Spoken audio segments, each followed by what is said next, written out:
आइए कक्षा 9 के सभी विद्यार्थी, आप सभी का हिंदी क्लास में स्वागत है। देखिए, आप लोगों को इस समय हिंदी गद्य पढ़ाया जा रहा है और हिंदी गद्य में अभी तक हमने आप लोगों को गुरु नानक देव पाठ ही पढ़ा दिया है ना। अब हम लोग जो है आज महादेवी वर्मा जी के जीवन के बारे में पहले जानते हैं, थोड़ा सा उनके जीवन के बारे में जान लें और फिर पाठ के बारे में देखते हैं क्या हो रहा है। कि महादेवी वर्मा जी का जन्म सन 1907 ईस्वी में होली के दिन फर्रुखाबाद में हुआ था, है ना। इनके पिता का नाम श्री गोविंद साहब वर्मा और माता का नाम श्रीमती हेमरानी देवी था। इन्होंने क्या हुआ कि बचपन में ही इनकी मतलब जो प्रारंभिक शिक्षा रही वो गांव से ही रही। बचपन में ही इनकी शादी यानी बाल विवाह कर दिया गया। इनके पति का नाम था डॉक्टर स्वरूप नारायण वर्मा। लेकिन इनका जो वैवाहिक जीवन था वो बड़ा कष्टमय। इन्हें कुछ ही समय बाद इनके पति का स्वर्गवास हो गया। फिर जो है इन्होंने पढ़ाई जो है एमए की पढ़ाई पूरी की और प्रयाग महिला विद्यापीठ में जो है ये प्रधानाध्यापिका हो गई। ठीक है, तो इस तरह से जो है इनका जीवन बड़ा दुखमय रहा है, बड़ा कष्टमय रहा है। समस्याओं को झेलते हुए इन्हें जो है उत्तर प्रदेश विधान परिषद की सदस्य भी मनोनीत किया गया और सन 1987 ईस्वी में इनका निधन हो गया। यानी 1907 ईस्वी में जन्मी, 1987 ईस्वी में इनकी मृत्यु हो गई। मतलब महादेवी वर्मा जी वास्तव में हिंदी जगत में इनको आधुनिक मीरा कहा जाता है। आधुनिक मीरा। इन्होंने फिर दोबारा शादी नहीं की और हिंदी जगत में, हिंदी साहित्य में, हिंदी काव्य में आपने बहुत योगदान दिया। छायावादी कवियों में आप प्रमुख स्तंभ रहे हैं। इसलिए महादेवी वर्मा जी एक महत्वपूर्ण लेखिका और कवियत्री के रूप में जानी जाती है। आपका जीवन जब इतना दुखमय रहा तो आप जीवों से बड़ा स्नेह करती थी। जीव जंतु, कुत्ता, बिल्ले, है ना। यहाँ तक कि आपने जो है जीवों में फ्लोरा कुतिया, है ना, पुसी बिल्ली, नीलकंठ यानी नीलकंठ मोर, है ना। और इसी तरह से आप एक गिलहरी की बच्चे को पाला था जिसका नाम क्या लिखा, गिल्लू। इस तरह से तमाम मतलब जीवों को बहुत मतलब श्रद्धा से पाला करते थे। तो उन्हीं जीवों में से एक गिल्लू के बारे में आपने जो लिखा है, ये आपकी जो है गद्य रचना, गिल्लू के बारे में आपने जो लिखा है, आपको बहुत जो है उस गिल्लू के बारे में याद आती है। आप इस मतलब बता रही हैं कि गिल्लू किस तरह से उनके जीवन में कितना जो है सुखमय, कैसे मतलब सुख देता था और कैसे उनके दुखी होने पर दुखी रहता था। ये सब सारी बातें जो है मीराबाई महादेवी वर्मा जी बता रही हैं, है ना। आधुनिक मीरा इसको कहते हैं, यानी महादेवी वर्मा जी बता रही हैं। ठीक, आइए देखते हैं लेसन को। आप देख लें, पाठ का नाम है, क्या नाम है बाबू? देख ले किताब, गिल्लू, है ना। गिल्लू दिया है, क्या दिया है? गिल्लू ना। तो आइए आप उसमें आप देखें पहले कि सोनजूही में आज एक पीली कली लगी है। उसे देखकर अनायास ही उस छोटे जीव का स्मरण हो आया जो इस लता की सघन हरितमा में छिपकर बैठता था और फिर मेरे निकट पहुँचते ही कंधे पर कूदकर मुझे चौंका देता था। तब मुझे कली की खोज रहती थी, पर आज उस लघु प्राणी की खोज है। देखिए क्या कह रही हैं, बता रही हैं कि सोनजूही का पौधा है, वो बहुत ही समय खिला हुआ है, पीली पीली कली उसमें लगी हुई है। उसको देख करके, उस सोनजूही की कली को देख करके महादेवी वर्मा जी को अपने उस छोटे जीव गिलहरी के बच्चे के बारे में याद आ जाती है।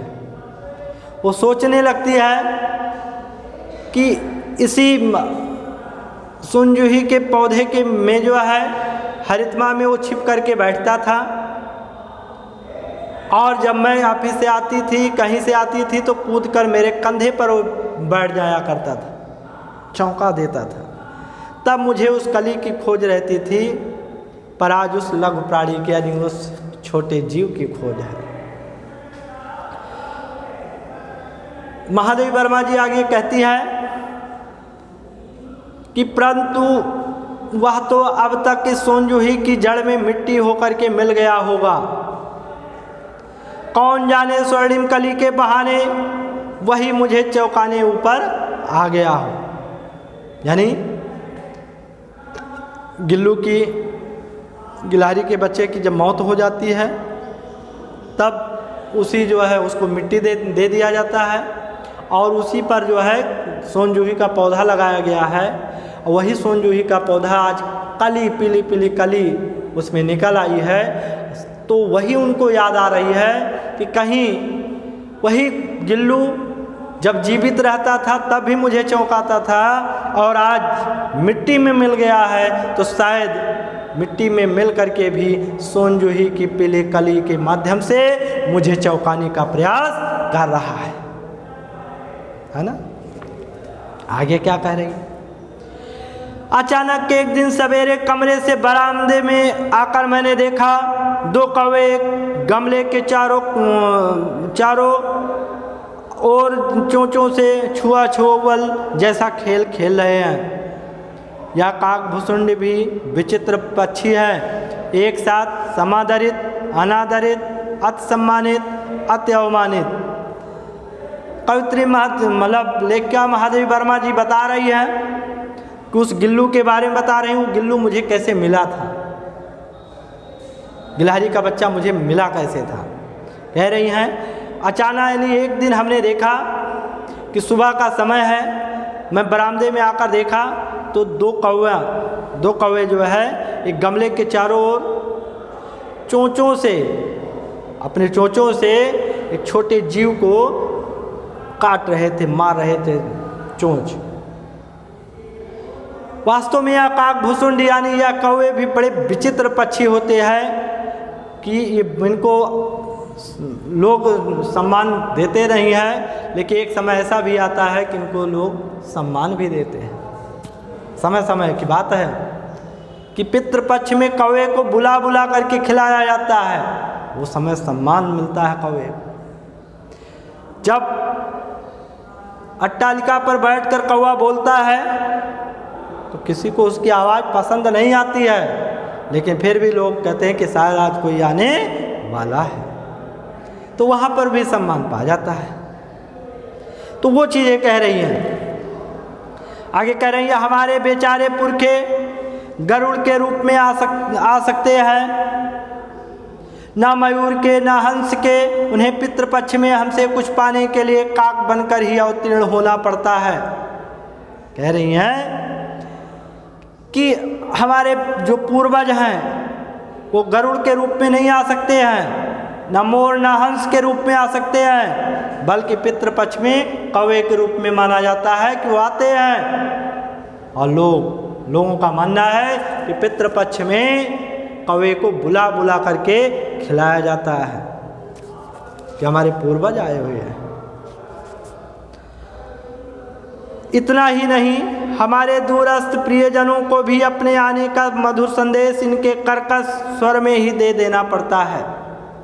हमने आपको बताया कि तालिका पर बैठकर जब कौवा काँव काँव करके बोलता है तो लोगों को आवाज़ तो अच्छी नहीं लगती है, लेकिन उस दिन ये कह देते हैं कि शायद आज कोई अतिथि आने वाला है। दूसरी ओर हम कौवा और काव काव करने को अवमानना के अर्थ में यह भी प्रयुक्त करते हैं। मतलब काव काव की जो आवाज़ है बिल्कुल वो भी अर्थ में जो है प्रयुक्त अवमानना माना जाता है। अगर ज़्यादा कौवा बोल रहा है और कहीं आप जा रहे हो या बैठे ही हो, ज़रा सा कौवा टच कर गया तो समझ लीजिए वो भी अपशकुन माना जाता है। क्यों? क्योंकि ये माना जाता है कि कौवा अगर टच कर दिया है, छू लिया है, तो जल्द से किसी को संदेशा पहुंचाया जाए, अन्यथा इसका परिणाम कुछ गलत हो सकता है। जो माना जाता है वो मैं बात बता रहा हूँ। तो इस तरह से ये कौवे की बात को लेकर के बता रही हैं। मेरे काक पुराण के विवेचन में अचानक बाधा आ पड़ी, क्योंकि गमले और दीवार की संध में छिपे एक छोटे से जीव पर मेरी दृष्टि रुक गई। यदि मेरी नज़र पड़ी उस गमले के पास, निकट जाकर देखा तो एक गिलहरी का छोटा सा बच्चा है जो संभवतः घोंसले से गिर पड़ा है, यानी गिर गया था।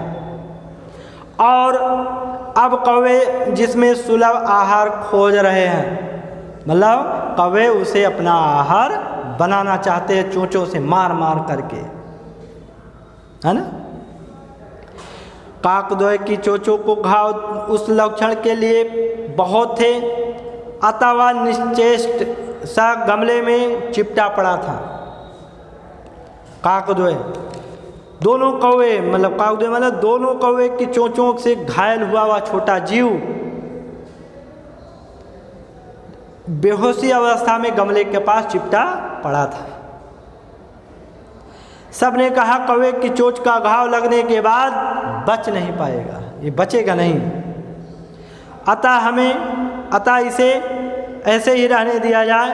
परंतु मन नहीं माना, उसे हौले से यानी धीरे से उठाकर अपने कमरे में ले आई। फिर रुई से उसके रक्त को, उसके खून को हमने पोंछकर घाव पर पेनिसिलिन यानी मरहम लगाने का काम किया। रुई की पतली बत्ती दूध में भिगोकर जैसे तैसे उसके नन्हे मुख में लगाई, पर मुंह खोल न सका और दूध की बूंदें दोनों ओर लुढ़क गई। क्योंकि उसको चोट काफ़ी लग गई थी, कौवे ने बहुत चोंच मार दिया था, अभी छोटा ही जीव था। कई घंटे के उपचार के उपरांत उसके मुख में एक बूंद पानी टपकाया जा सका। मतलब कई घंटे उपचार किया गया तो एक बूंद पानी केवल उसके मुख में गया। तीसरे दिन वह इतना अच्छा और अस्वस्थ हो गया कि मेरी उंगली अपने दोनों नन्हे पंजों से पकड़कर नीली कांच की मोतियों जैसी आंखों से इधर उधर क्या करने लगा, देखने लगा टकाटक। मतलब वो गिलहरी का बच्चा ठीक हो गया। अब लेखिका के हाथों उंगली को पकड़कर वो चलने लगा। उसको ऐसा एहसास होने लगा कि मेरी माँ मुझे मिल गई, है ना। और क्या हुआ कि हमने 3-4 मास में उसके स्निग्ध रोए, 3-4 माह में उसके शरीर पर चमकीले रोए निकल आए। झब्बेदार पूंछ और चंचल चमकीली आंखें सबको आश्चर्यचकित करने लगी। खूब चमकती हैं गिलहरी की आंखें। हमने उसकी जातिवाचक संज्ञा को व्यक्तिवाचक रूप में बदल दिया और इस प्रकार हम उसे गिल्लू कहकर बुलाने लगे। मैंने फूल रखने की एक हल्की डलिया में रुई बिछाकर उसे तार से खिड़की पर लटका दिया।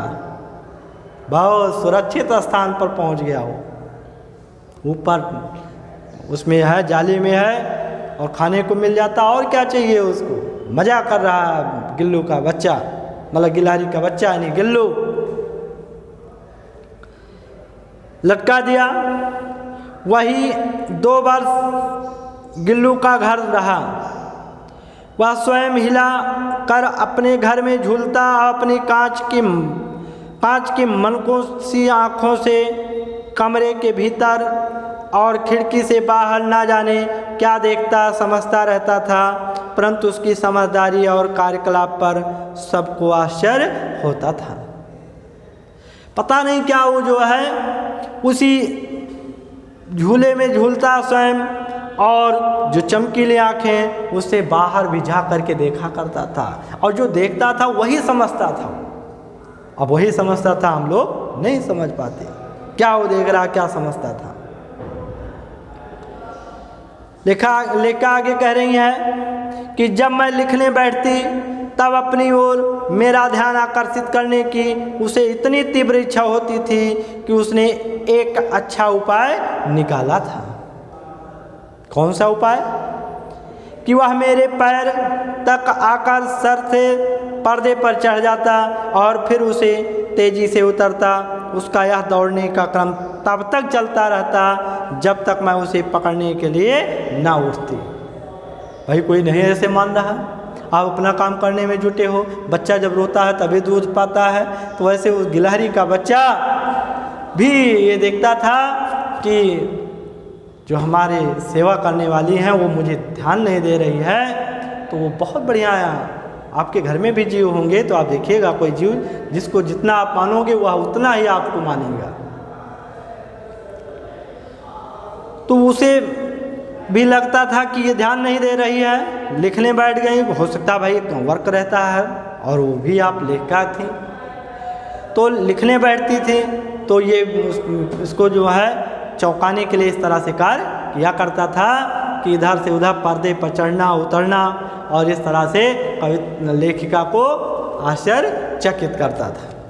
ठीक है, अब अगले दिन फिर हम लोग और आगे मिलेंगे, फिर आगे आपको पढ़ाया जाएगा। ठीक है, आपको फिर बताएंगे। ओके, थैंक यू, धन्यवाद।